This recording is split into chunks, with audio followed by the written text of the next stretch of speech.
Once again, I'd like to thank you all for attending tonight, and especially our panelists for devoting their time and energy to this. It was very much appreciated. And without further hesitation, I'd like to introduce our first panelist of the night, Dr. Renee Scherlen from the Political Science Department.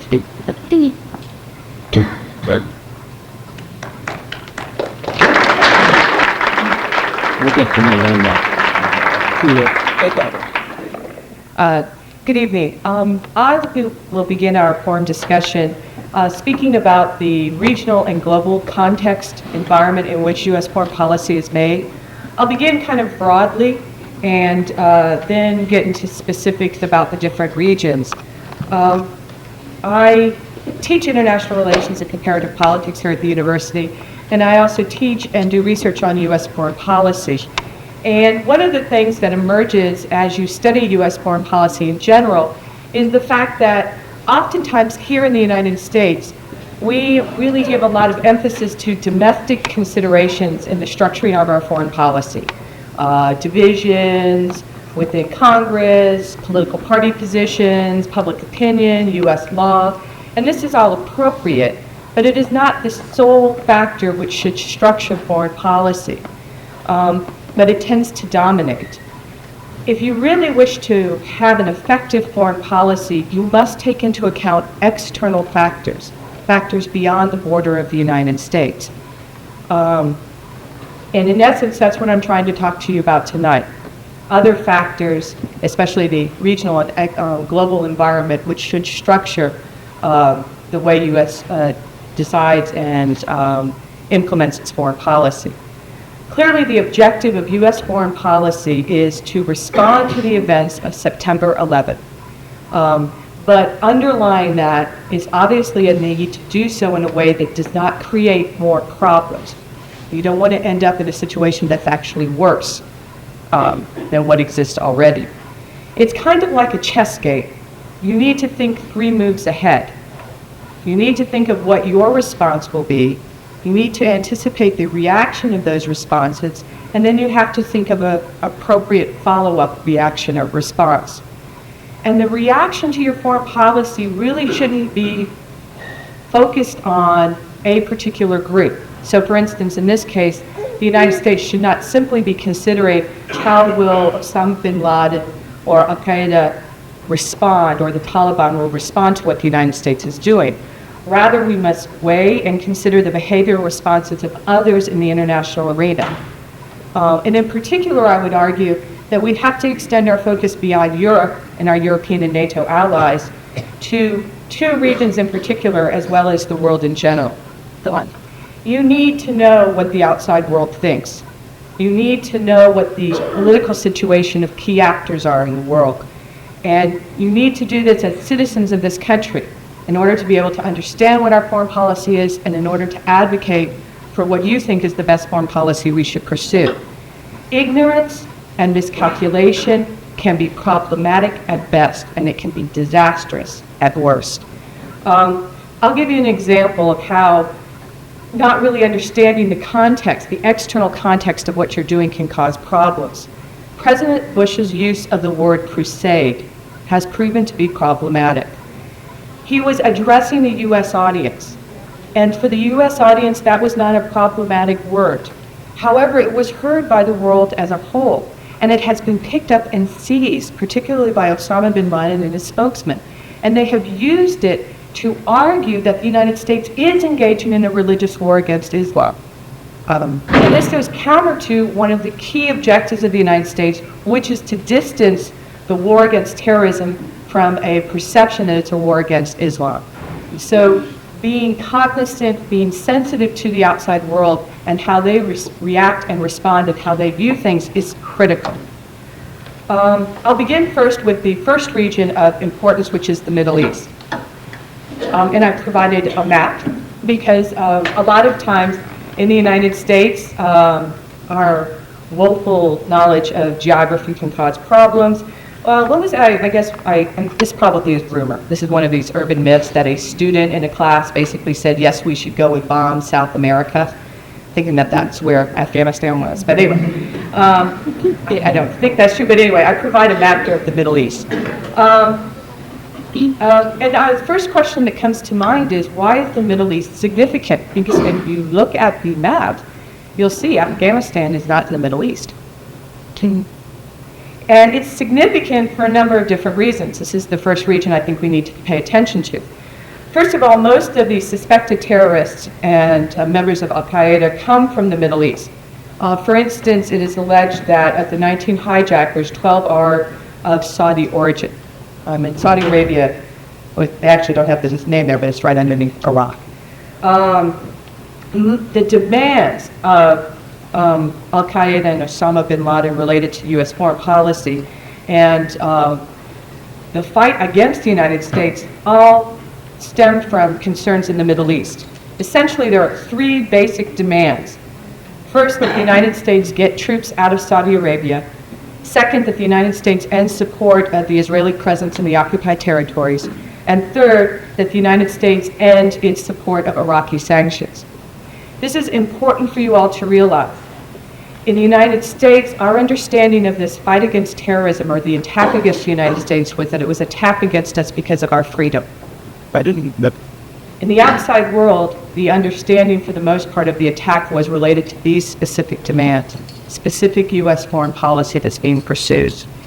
I guess the last go-round, they've added another demand, which is that the United States stop bombing Afghanistan. So that's a fourth demand now.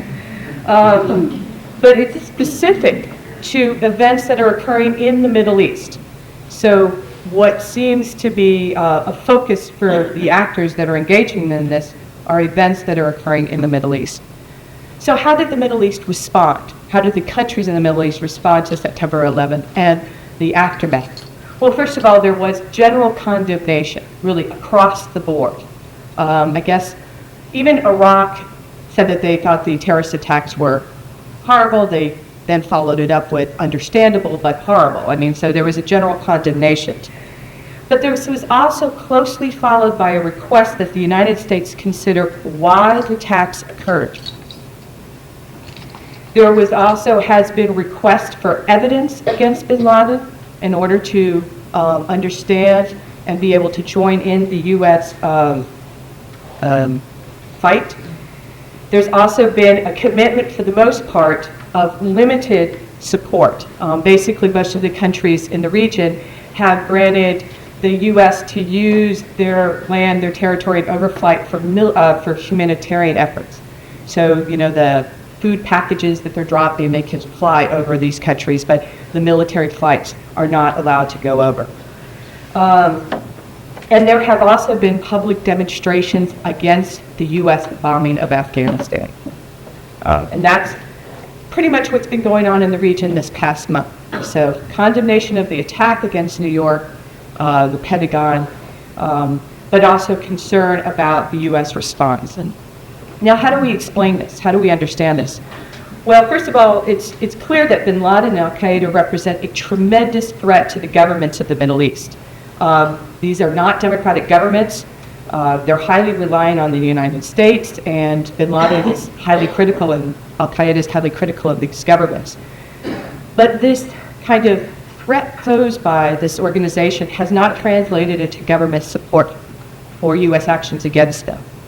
And this is because public opinion in the region is against a war against terrorism, and I emphasize that notion of war.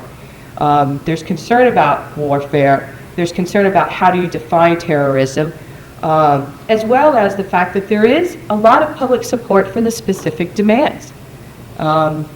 There is support for ending U.S. Aid to Israel. There is support for ending the sanctions against Iraq. And so while they condemn the methods that were used, in many ways the public sympathizes with the objectives that have been stated.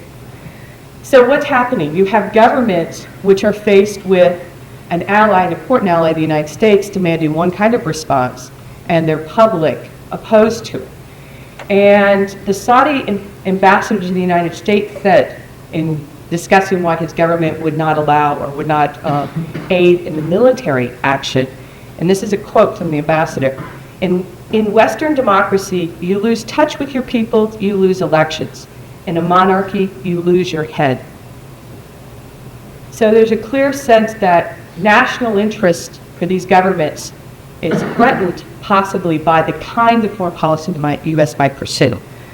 What problems does this cause for the United States then? Well, we need the support of these governments to achieve our goals. And we clearly do not want to destabilize the region, meaning if we push these governments to support our war, will we create a bigger problem by having the Saudi regime be overthrown, by having widespread instability in this region, which is vital to us for oil, for example. So in essence, in this region, we're confronted with the need for balance.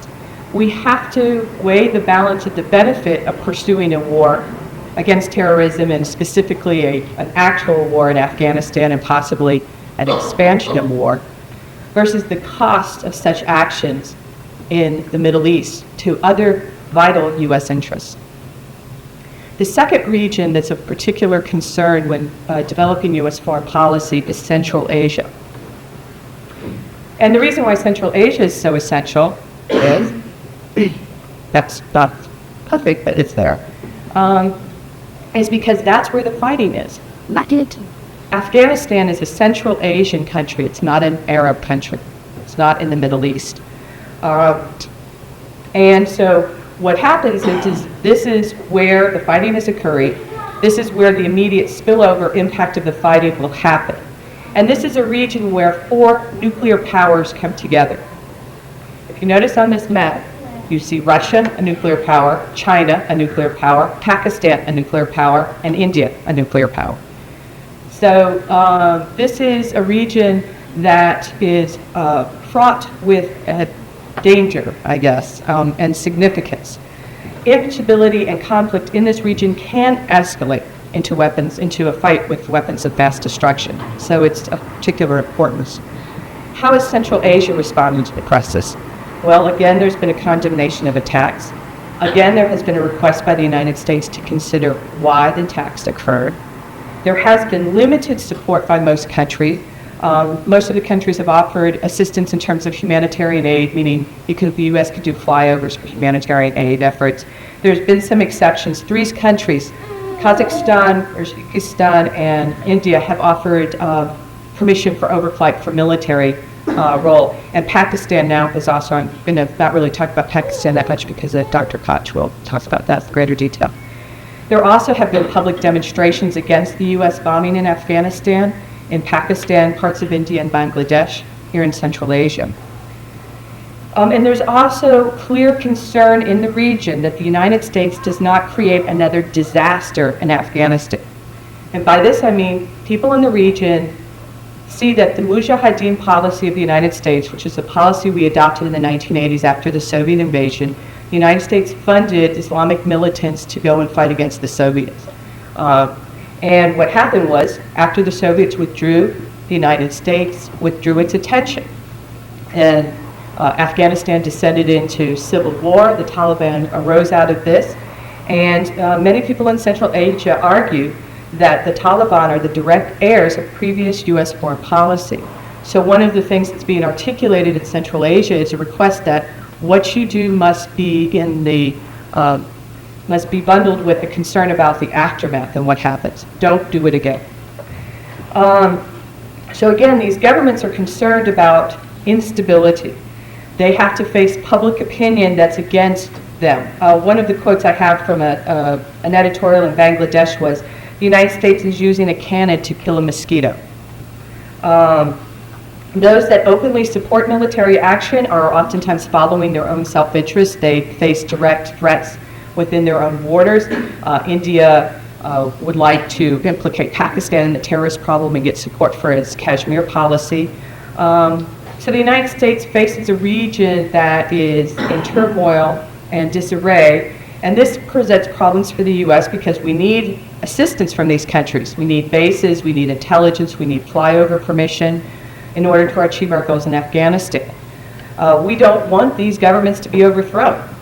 We don't want a nuclear power like Pakistan to have a new government that might be hostile to us. We don't want to destabilize the region. So even if there's not an overthrow, if there's constant warfare, this also causes problems. At the same time, The United States has to be cognizant of the fact that if its actions result in the overthrowing of the Taliban, they will be held responsible for what happens in the aftermath. So again, the United States has to weigh the benefits of war and expansion of war with the cost of such an action in Central Asia. Finally, I'd like to turn to the global environment. And the reason why this is necessary is because Islam is a global religion, and the fight against terrorism is global in scope. Overall, the global reaction has been like the reactions we've seen in the Middle East and Central Asia: a condemnation of attacks, request for evidence against bin Laden, limited support from most countries, as well as some public demonstrations against the bombing in Afghanistan. In the global arena, Indonesia, South Africa, Malaysia, Nigeria have all seen public protests against U.S. Bombing in Afghanistan. Why is this occurring? There's a perceived anti-Islamic bias in the U.S. Not saying this exists or not, I'm just saying the perception is there, and the United States has to deal with that perception. There is also a clear fear of U.S. reaction or overreaction. There is a concern about the United States acting unilaterally, about reliance on military force, and the consequences of such action. Clearly, the United States needs global support in order to achieve its goals. But the United States must be careful. They don't want to actually create sympathy for bin Laden or al-Qaeda by creating a bully image, which is actually something that in some instances you can see emerging. The United States certainly doesn't want to create new adherents to terrorism. We don't want to have our policy in which we've developed to fight terrorism be redefined as a fight against Islam, because this would be pursuing a foreign policy that creates a more serious problem than the one which it was originally designed to address. Thank you.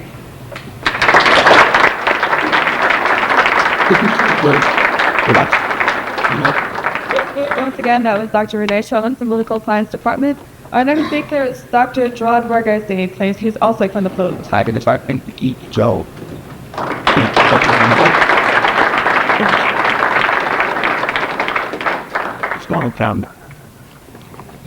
To attract this audience by defining terrorism as a war by other means. Most Americans, most of us, do not like to concede that terrorism is a war. The war of the poor, the war of the oppressed, a war that is run by people that have no hopes, no future, against a powerful state. This powerful state manifests itself in the last years of America. In the past, ladies and gentlemen, we consider any individual or groups of individuals that fought for their liberation, for their freedom, for justice, to be terrorists. Yeah. Do you know, young men and women, that 11 years ago, Nelson Mandela was considered to be a terrorist? At the present time, he is the most respected leader in the whole of the international community. You wonder why? I could take this audience to Howard Knobs, and I will drink with you and talk to you and raise all kind of hell with you and try to tell you, let's go get the administration or let's go fight. You know what? You're going to tell me, thank you for the beer, thank you for whatever I give you. You go your way and I go and fight. What I'm trying to tell this audience, unless and until there are conditions, the conditions must be there for the likes of Osama bin Laden or any terrorist organization to be able to recruit men and women for their cause. No. Ladies and gentlemen, the rest of the international community is not a democracy. You and I, every 4 years, will vote. Well, I'm not going to talk about the last vote, but we will vote. And regardless whether your man wins or loses, guess what? We shake hands and say, well, I'm going to grow a beard like Mr. Excitement of Tennessee and come back at you in the year 2004. At least that's what everybody tells me, that Mr. Excitement is coming back. More exciting than the past. This is the land. This is the land of freedom. This is the land of democracy. When there is a conflict between you and I, the likelihood will go to His Highness the Judge. Here comes the judge. And you know what? Ultimately, that judge is going to determine whether I am right or you are right. Yes. This is a nation of laws, not of people. But forget it for a while. That's not where the battle is. Look at the developing and emerging nations. Terrorism has been with us for the past 2,000 years. The first terrorist organization are the Securities that took on Rome, the superpower of the day. It was a religious terrorist organization that they really believed that the Holy Land, Palestine that is, was under occupation by these foreigners that called Romans. And they were willing, ready to take them on. At one time we called them Zionists, but they were Jewish in the front line for the liberation of Palestine from the yoke of the imperialist power of the time. That's not the first or the last terrorist organization. I can give you names in the 60s and 70s, people organized in Europe. Why? Because political, economic, sometimes social, sometimes linguistic, religious. You have to have a cause.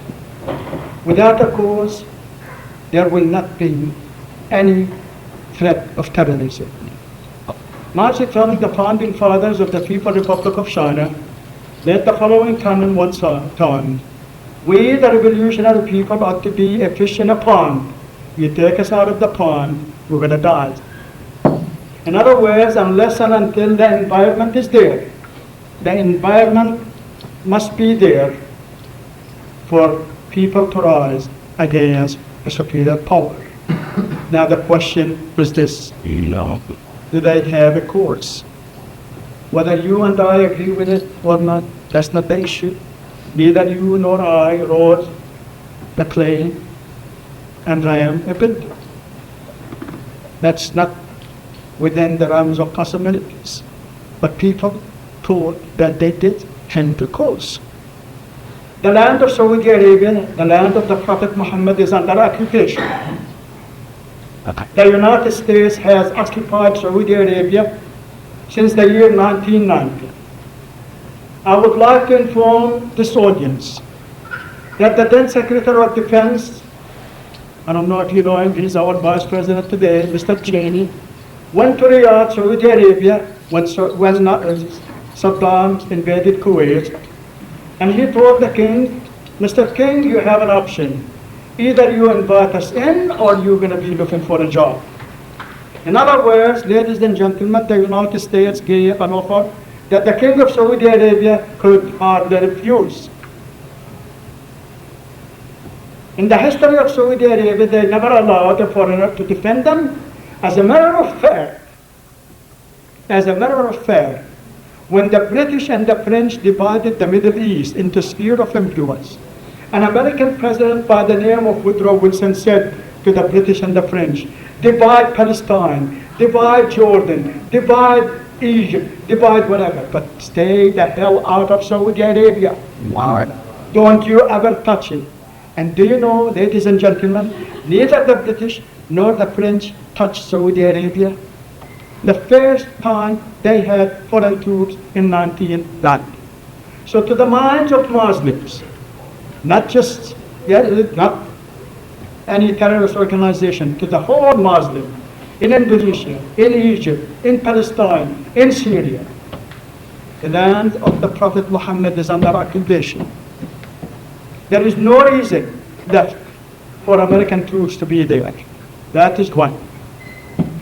Another condition, ladies and gentlemen, is the part of the Palestinian people. To each and every single one in this audience, you think, oh my God, we are functioning under the umbrella of the United Nations. The United Nations did X and Y and Z with respect to Saddam Hussein. All the resolution called for the expulsion of Iraq from Kuwait. We liberated Kuwait. What is left? The northern no-fly zone and the southern no-fly zone is the figment of American foreign policy. It is not the United Nations that gave the permission for the United States of America to protect the northern part of Iraq and the southern part of Iraq. This is a violation of the sovereignty of Iraq. Let us continue with these resolutions. Oh yes, Saddam has to fulfill all the resolutions. On the other side, the State of Israel never once, ladies and gentlemen, accepted any resolution of the United Nations. They are in violation. Are you aware, ladies and gentlemen, that the State of Israel, oh yes, a terrorist man, assassinated the first representative of the United Nations in the city of Jerusalem, Count Bernadotte of Sweden. They assassinated him. What was his crime? His crime telling the Israelis after the war of 1948 that they have to relinquish occupied territory. That was the no-no. So he had to suffer. And from that day on, the State of Israel never obeyed any resolution. The problem, ladies and gentlemen, in the United States, the most free and open democratic society I know, there is no information out there to inform the American public of what is taking place in the Middle East. So to the minds of the oppressed people in Gaza, in the West Bank, in Egypt, the liberation of Palestine is a bust. Is a bust.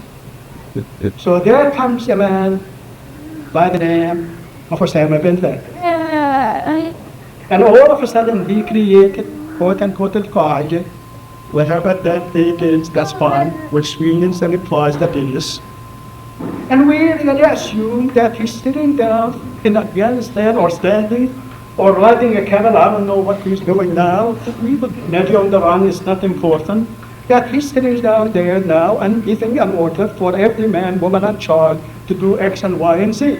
As a matter of fact, as late as yesterday, there is a network called Al Jazeera, which is a Qatar television station. All of a sudden, the United States government is saying to NBC, CBS, CNN, we do not want you to allow Al Jazeera to come and inform the American public.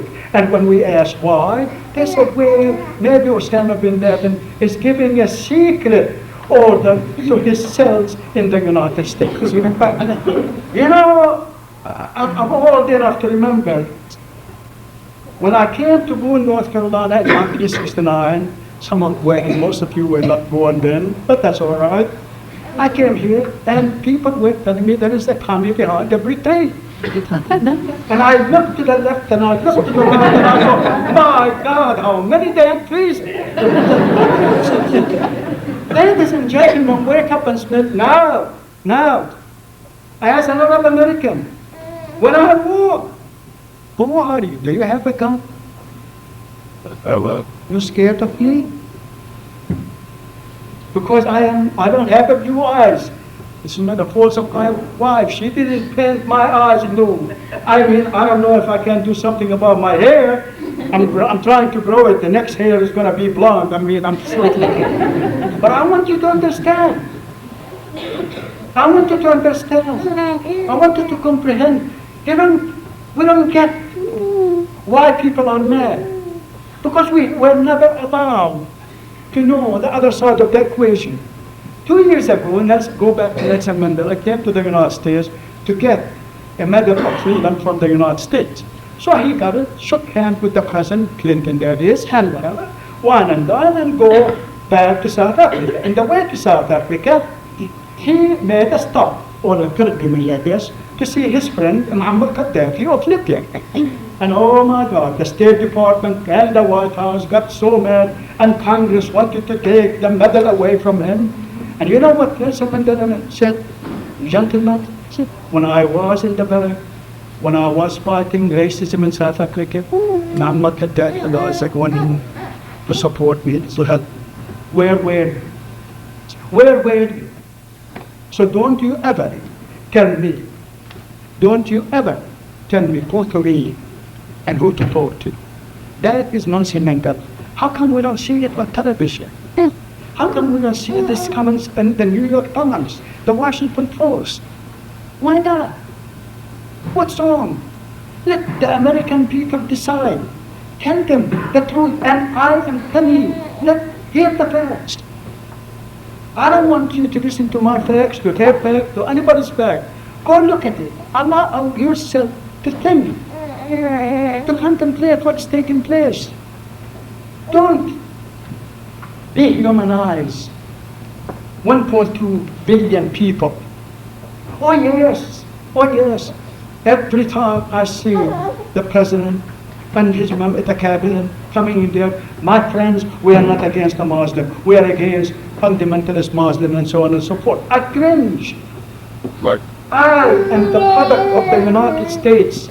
I am your boy. I have been in the United States since '56, and I am scared of their statement. That statement doesn't mean anything. Right.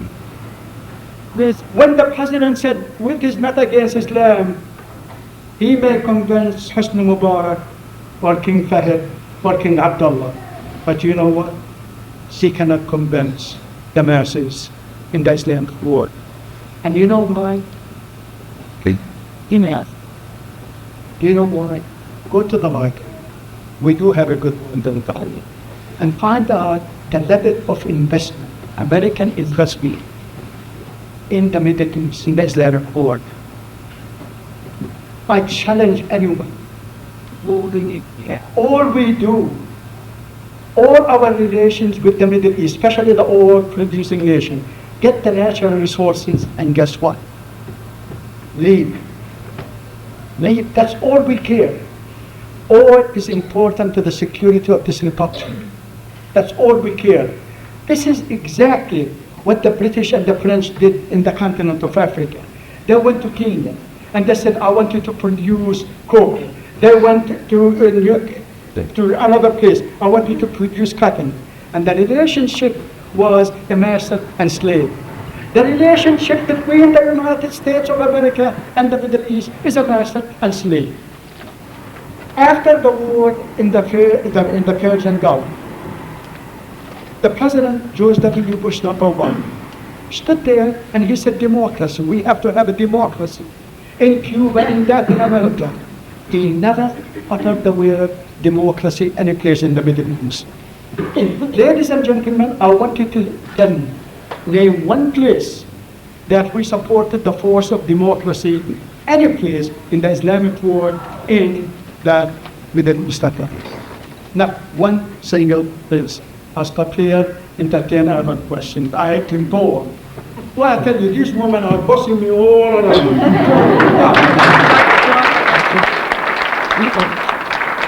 It's been called by various senior rights groups, rightly, I think, as barbaric, archaic, horrendous, yet they've been going on for 2 years, 11 years, and the American people are fine with it. What is it going to take for the U.S. government to end sanctions in Iraq in year deep? And it's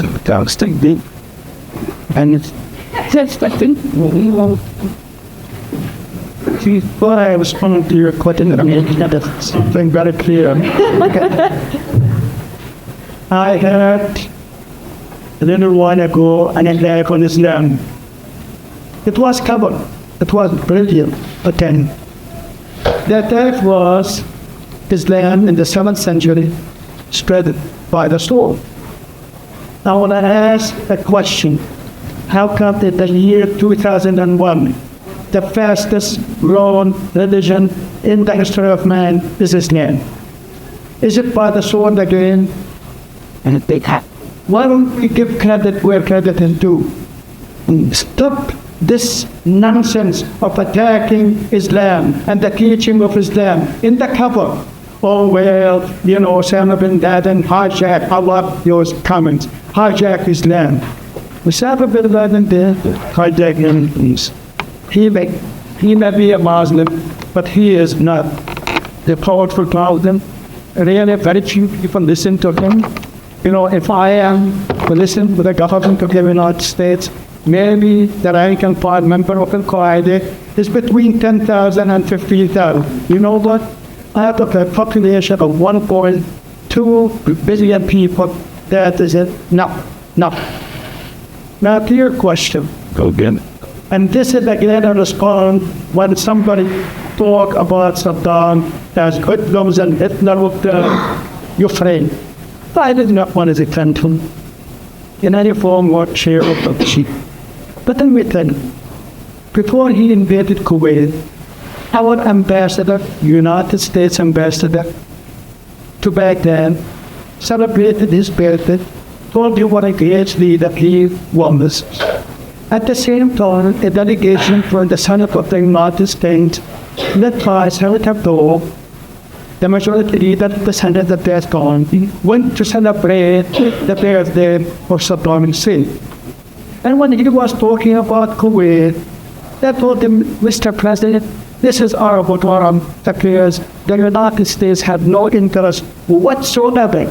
Okay. The United States have no interest whatsoever of the conflict between the two of you. We hope and we pray that the conflict will be solved by peaceful and amicable means. That was what our delegation said. Now, there is a book. Yes. One of most, you're still reading it. A small book written by Pierre Salinger, who happened to be at one time the press secretary of John F. Kennedy, and at the same time he became a senator of the glorious state of California, and now every once in a while he presents news to ABC. He lives in Paris. He wrote a book about the secret dossier, and in that he showed beyond the shadow of the dark the conspiracy. All right. The great conspiracy that led to the demise of Iraq. Ladies and gentlemen, the war with Iraq has nothing to do with Kuwait. Rest assured, it has nothing to do with Kuwait. What it has is the following. In the year 1975, Henry Kissinger gave a promise to an Israeli Prime Minister. He said, and I'm quoting, Mr. Prime Minister, the United States of America will never allow any Arab state or a combination of Arab states to the state of Israel. That has been the cornerstone of American foreign policy in the Middle East. My friend, Iraq potentially was moving in a takeoff stage in their economic development. They had at one time the highest educated elite any place in the Middle East. They sent their students to all over the United States. Most of them came to the United States. Most of them came to the United States. It became an industrial challenge. That was something that the United States is not going to allow. People talk about the oil, and people tell me that the reason that Saddam Hussein has to be crushed is because of the danger to Saudi Arabia. Look at the man. He already borders Saudi Arabia. He does not need to go through Kuwait to attack Saudi Arabia if that was the intention of Saddam Hussein. What was the intention of Saddam? Whether we agree with him or not, Kuwait was an integral part of Iraq.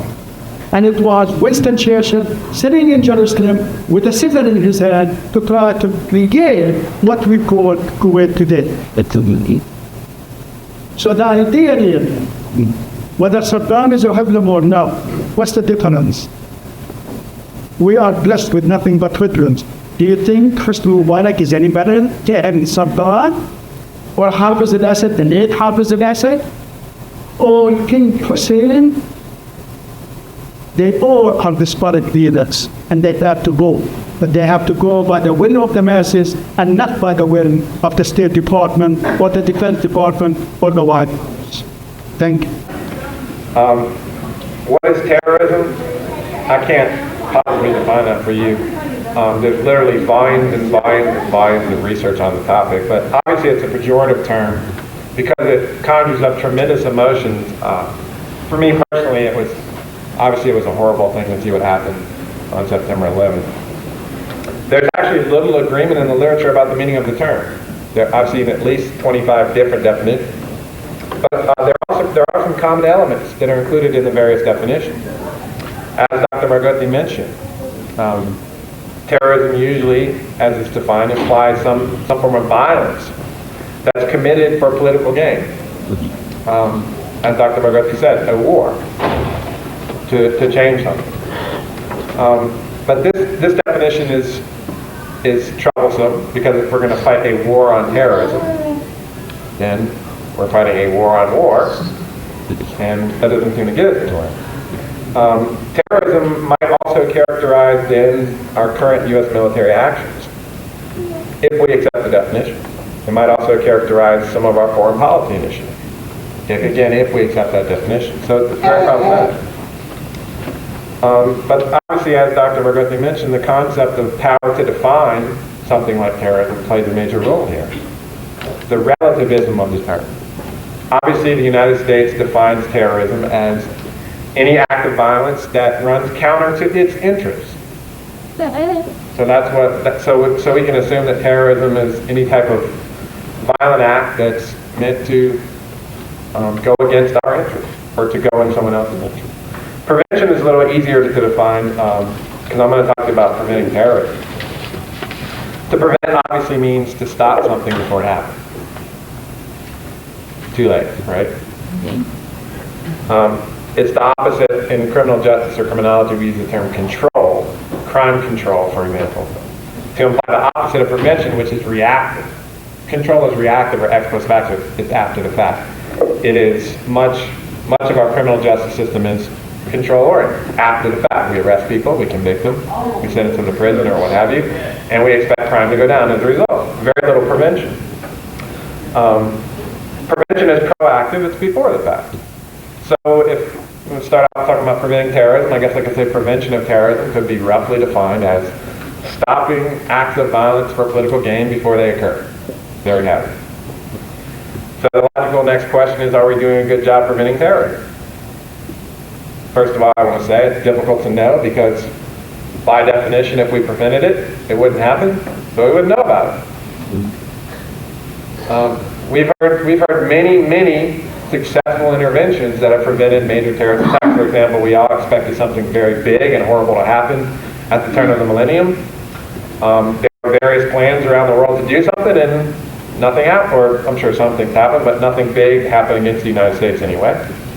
And people were literally by one supposed terrorist attempted to come across the border through Canada, and one border guard, one alert woman who was a border guard, noticed that someone was suspicious. So she asked, could I search your car? The person gave her permission. And they found all these explosives in his trunk. Amazing. But consider, I want to be a little critical here about our efforts. If you consider the 1993 World Trade Center attack, car bomb, supposedly by bin Laden's group, the base, supposedly aimed at toppling one World Trade Center tower into another. This you may know, but I don't know if you did. Not widely released. The car was filled with cyanide. Did not ignite. That would have killed tens of thousands of people. They wanted to supposedly, according to official accounts, topple one tower into the other, have it fall onto the Omni Hotel, and kill up to 250,000 people. Now this was 1993. 8 years later, the same target gets hit again. Here's what we know. We knew a likely target. We even knew a likely method, that is hijacking airplanes. The FAA released at least 3 reports in the 90s detailing their undercover reports where they intentionally got through security with bombs, guns, knives, etc. They said, here's what we should do about it, and it was literally ignored. It led the director of the FAA's Inspector General Department to quit in disgust. By the way, she also predicted the value jet crash, but nobody listened about that either. So we knew the means were available, we knew a target, and yet we did not prevent it. So I would say that logically we're not doing a very good job. Even more disturbing to me personally, in 1999, the National Commission on Terrorism was founded by federal law. This report is available. It's called the Bromer Report. It's available on the internet. It's called Countering the Changing Threat of International Terrorism. And on the front cover is a picture of the World Trade Center towers. This was published in 2001, before the attack.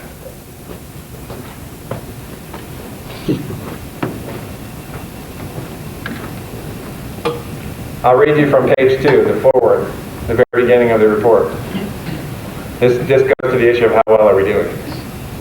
Although American strategies and policies are basically on the right track, significant aspects of implementation are seriously deficient. In other words, we have a serious problem on our hands. Now, I want to talk to you next about the difference between successful and, I'm sorry, yeah? It's okay, we're going to have all the questions after all the speakers. No, afraid that. I can't think about it, you know. It's great to start it down. You actually want to hear here, you know, but It's up to you. Can you ask after I'm done? Is that okay? sure, I will. Okay, yeah. Just how about when I'm done, you can ask. I just want to talk briefly about the difference between successful and unsuccessful crime prevention. By the way, I'm not a terrorism expert. I'm an expert on why crime happens and how to prevent it. That's what I do. That's what I've always done. So logically, this would be part of that. From what I can tell you, from all the research and all the teaching and all the reading, the state of knowledge is this: successful prevention rests on understanding why terrorism occurs. That's the bottom line. You have to know why it happens to stop it. Dr. Barghothi spoke to some of the issues, some of the causes, some of the conditions that promote terrorism against the United States. It's much like the number 1 football team in the nation. Everybody wants to beat them, right? It's not just an upset; it's the biggest upset of the year. So we're number 1, right? I mean, in terms, we're the superpower, we're the economic superpower, we're the political superpower, we're the big boys on the block. So there's no question that we are a target. In order to prevent these attacks, we must identify the causes of it, then we have to eliminate those causes. Now, there are actually 3 types of prevention that I teach in my courses that are recognized in the literature. First is called primary prevention. This is when we try to eliminate the conditions that produce terrorism before the conditions exist. So we can't do that because the conditions already exist. Secondary prevention is eliminating the conditions after they exist, before they result in terrorism. We can do that. We know that these conditions exist, as Dr. Barghothi mentioned. Our goal should be to eliminate those conditions if we want to stop terrorism from happening against us. The third type of prevention is called tertiary prevention. This is actually not prevention at all. This is preventing it after it happens. It's reaction. It's preventing more. Successful prevention is proactive. It's primary or secondary in nature, and it's aimed at eliminating the cause. Unsuccessful prevention is tertiary, after the fact, and or it's not aimed at eliminating the causes of terrorism. So using this logic, looking at what we're doing now, what can we assume about the likelihood for success of our current efforts? I would like to say our war on terrorism right now parallels our wars against crime and drugs. There's no question about it. Doesn't give me much hope. I'm being serious. The war model, which is primarily driven by law enforcement and is even militaristic, the war on drugs, the war on crime is even militaristic. You see this in the nation's inner cities. Are we winning those wars? We have the gold medal in incarceration in the world. We're number one. We incarcerate, it's ironic when you think about our freedoms that we incarcerate more of our people. And they're responsible, they're required to give up their freedom. We're number one in the world, and yet we have the highest crime rate in the world. Especially murder.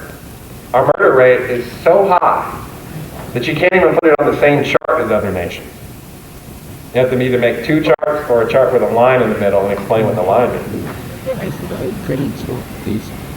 If you look at our federal drug war spending since 1980, it's increased more than 1,000%. And yet drug use levels are constant at best. Drug abuse levels are unaffected. So we're not winning the war on crime, we're not winning the war on drugs. Scholars have thus concluded we're not winning. They suggest alternatives such as peacemaking, harm reduction, restorative justice, community prosecution. There's a bunch of terms for it. Armed pilots. Is that going to work? Do you think it's is it surprising to you that this type of thing is being proposed when we talk about arming teachers to stop school violence? Do you know that in the year of the Columbine shooting, which was not a school shooting, it was a mass murder at a school, completely unparalleled, nothing like typical attack. In that year, that was the safest year of the 1990s for students. Crime has gone down every year in the 90s up to that point. Still has gone down. The year after that, there wasn't a single shooting in school. Not a single death. Armed teachers, armed pilots, they're supposed to fly the plane. They're supposed to teach. So if you assume that what we're doing does not work, what should we do? Let me just acknowledge, first of all, it's difficult to know for the following reason. Experts disagree about the causes. Some people claim that it's a revolt against injustice. Some claim it's an effort to obtain power. Some, it's just religious zealotry. Others say it's politically motivated. And there are obviously other explanations. Another reason it's difficult to know what to do, politicians and mainstream media outlets won't let us have our voices heard. The minute you start saying it's more complex than you think, they say, well, you're just an academic. You read. It's probably true. But you've heard things like, it's just a battle of good versus evil, and it's that simple. We're good, they're bad. It's sanity versus insanity. Those people are crazy. We're not. And it's bravery versus cowardice. They're cowards. Bill Maher, you heard about his comments where he said it's not cowardice to fly a plane into a building, hate to tell you. I wouldn't do it, that's pretty scary. But that makes it difficult to get the word out. Another reason it's difficult to know what to do, there's so many targets. We have airports, we have planes, we have boats, we have tankers, we have cars, we have highways, we have bridges, sporting events, hospitals, public works, financial institutions, computer networks, businesses, schools, pipelines. Somebody shot the Alaska pipeline, and they said on the media, we don't believe this is related to the terrorist attack. There's a case of anthrax in Florida. We don't believe this was related to the terrorist attack. 54 tornadoes in the heartland of the country. These are probably not related to terrorism. This is the mindset we've fallen into, unfortunately.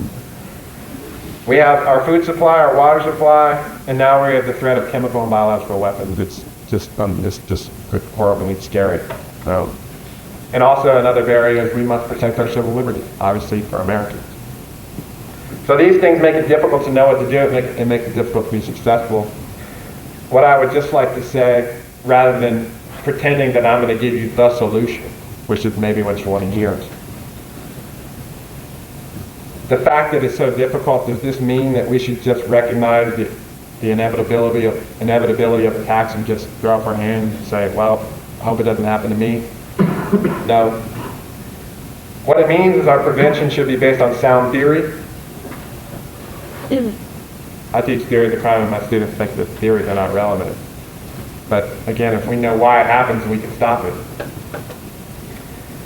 It should be informed by experts of all types, all kinds, all fields. It should be backed by evidence which would indicate the likely success. And it should be aimed at eliminating the causes, which means it should be primary and secondary in nature, not tertiary, not after the fact. I wish I had something clever to conclude with. Yeah, I'll answer a question. I'll just say this. Let me conclude by saying this. Redraw the parallel with school violence.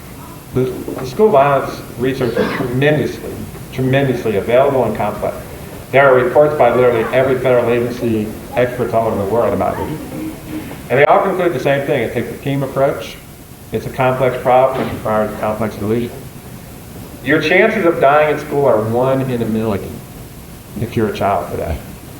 I mean, getting murdered at school. So if you have a better chance of getting eaten by a shark and struck by lightning at the same time. But that doesn't mean we shouldn't do anything about it because the threat is still real. What the conclusion is for school violence is you could do everything on the list, and the lists are extensive, and still the problem might happen to your school. Or you could do absolutely nothing, and you might not get an attack. So it makes it seem like we're just it's like a lot of guesswork to prevent crime, to prevent terrorism, to prevent drugs. I hope we can do better than that. I really do. Thank you.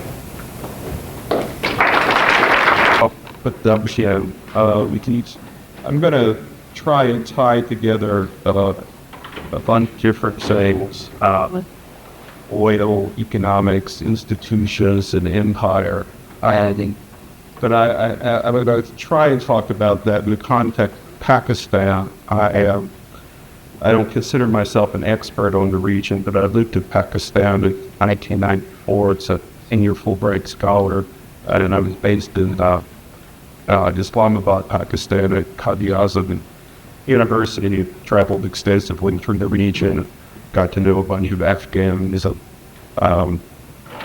Saudi being hardly wonderfully nice people. So under this, I can't say I'm too happy about what's going on. I want to begin, though, before I talk about intentions, oil, the G7. I want to talk a little bit about time. I taught, when I was teaching at Qadir University, I taught at an institute there called the Institute for American Studies. And I met a group of students who spoke English. They would come into class. We would chat all the time about what was going on. And I came in one day and told them I was thinking about going up to a border town called Peshawar. Probably heard about Peshawar in the news lately. It's part of the Pashtun region, which it goes on both sides of the Afghan-Pakistan border. And there had just been a killing up in Peshawar. Someone had gone into a tea shop and taken out a gun and killed one of the patrons in the restaurant. And I said, well, I'm a little nervous. It seems like there's a lot of random violence up in Peshawar. And the students all laughed. They said, no, you don't understand. The man who shot the other man in the tea shop was avenging a crime that was perpetrated by the victim's grandfather against the family of the victim. A different sense of time. It's a much more historical sense of time. And that story reminds me that this sense of time is something that we could better pay attention to, because within the mind of people in this part of the world, time is measured in generations to centuries.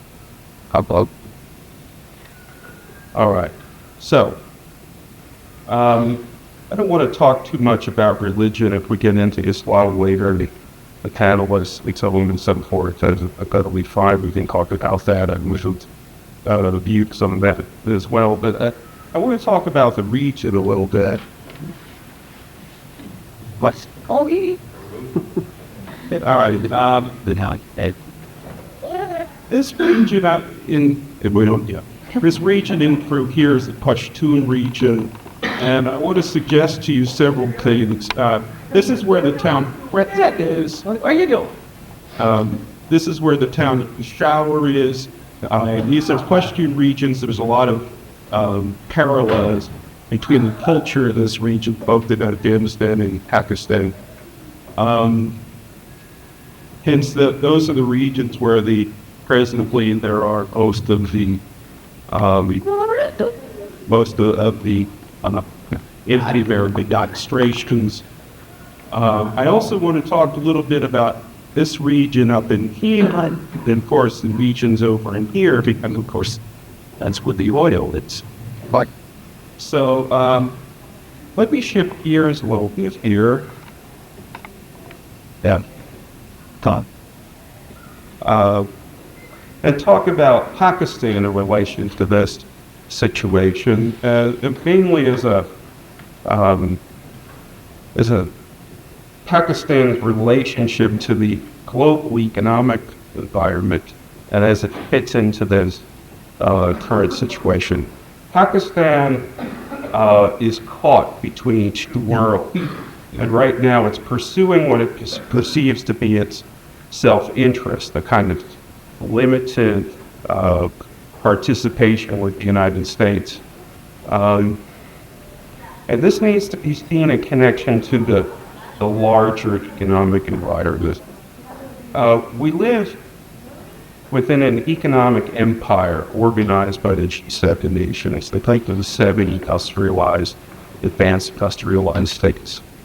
And their economic organizations, the IMF, the World Bank, the World Trade Organization, and these organizations are largely under the leadership of the United States. And they have been squeezing Pakistan since the early 90s, when they were unable to convince Pakistan not to build atomic weapons. Currently, estimates are that Pakistan has between 20 and 40 nuclear weapons. They have intermediate range delivery capability. The U.S. is the group that's most powerful economically and militarily here. And it also has a pretty good propaganda machine. I was glad that Jawad mentioned the networks being asked to cut their coverage from Al Jazeera. It's actually quite interesting because these networks are run by Time Warner, General Electric, Ensme, and Burgard. I mean, these are part of the core countries in the international economy. These are major players. And they don't want the public to see the kind of, I don't know, what would we call it, kind of insane hypocrisy in American foreign policy. We have to attack Kuwait because they attack Iraq because they violated Kuwait's borders, but it's okay if we invade Panama and Grenada. We can't allow people like Castro to influence states in Central America, but it's okay if we mine Nicaragua with Harvards or topple governments in Chile, Honduras, other places. And of course, we have to defend democracy, but we prop up dictatorships from Central America to the Middle East. It's no wonder the public is stupefied with drugs and television. So to understand what happened in New York, I mean, why the World Trades? Well, it's the center of this economic empire. It has symbolic value. It's not just that it was an easy target. It's the symbolic value, its connection to the sources of penetration into that part of the world. And the penetration has been enormous. And the strategies are different. We buy off some people, Mubarak, prime example. We provide protection for the Kuwaitis and the Saudi Arabians We have troops throughout that region, and if we can't buy them off or provide them with protection, then we have the situation where they have to be bombing Iraq, Syria, potentially Iran. And we have a lot of troops in the region. We have this is before the current buildup, 5,000 in Kuwait, 5,200 in Saudi Arabia. We have contingents in Qatar, Oman, Emirates, and Bahrain. These forces are there to stabilize the region, and stabilize means to ensure that the G7 countries continue to have access to oil from the region. Cheap oil. Okay. And there are pro-Western democratic elements in these countries that are very supportive of the United States' rhetoric, the support of democracy. They're against their own feudal dictatorships. And then there are, of course, more what we term fundamentalist elements. I would describe them as simply more traditional people. And bin Laden really inspires those more traditional elements. He's a folk hero to them. And he's a kind of Robin Hood and Don Quixote all rolled into one. They carry his placards, they probably write folk songs to him, because he is standing up to the penetration of not just the American superpowers. I mean, the British get in there, the French get in there. It's all of them. It's all of them. So how does Pakistan get terrorists? Well, Pakistan, as I said, wants entry back into the G7 good graces. The U.S., by the way, has this piece of legislation called the Kressler Amendment, which basically says the U.S. will not give any aid, military or otherwise, to any country that's developing nuclear weapons. Pakistan has nuclear weapons, essentially, with one notable exception. And I understand the fact you say. So Pakistan is caught in this dilemma. The elites in particular want the respect, they want the benefits of full participation in the international community. Its military believes it has a need for nuclear weapons because the Pakistanis, as you may or may not know, have a long-standing hatred for India. It's part of an identity crisis, which is really part of the Pakistani experience too. Pakistan is a very young nation, founded in 1946 as an Islamic state, with an Indian culture, the Indian language, Indian music, Indian food, but they have to hate India. So they have a very problematic identity crisis in all of this. They're looking to the West, especially the elites, but there's not a large middle and upper class, and the elites don't really control the streets. The Pakistani army has been supporting the Taliban. There are ethnic ties, there are family ties to Pashtuns. The military of Pakistan has supported them and provided them with training. Why would they abandon the Taliban? Well, they went back in the good graces, and the loans and the cash are already flowing. The United States, as part of the deal, has lifted sanctions. IMF loans, World Bank loans are now flowing back in Pakistan, and it's not to be quite certain there have been military assurances as well. Now, the problem for Pakistan, like most of the Arab states, and I want to echo something that Jawad mentioned earlier, there's a difference between the government and the politics of the street. In the streets, there's a lot of support for the Taliban. As I said, to a lot of people, bin Laden is a folk hero. The Pakistani government is in a very unstable situation. It doesn't control a lot of the country to begin with.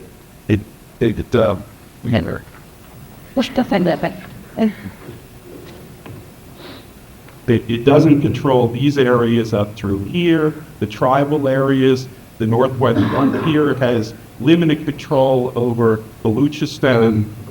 I mean, these are all, they talk about the Taliban going back into the opium growing business.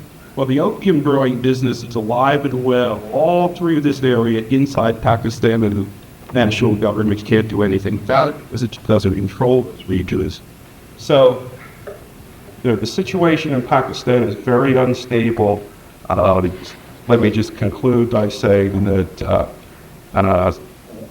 since Pakistan is a country that has nuclear weapons and delivery capability, it's something that needs to be watched very carefully.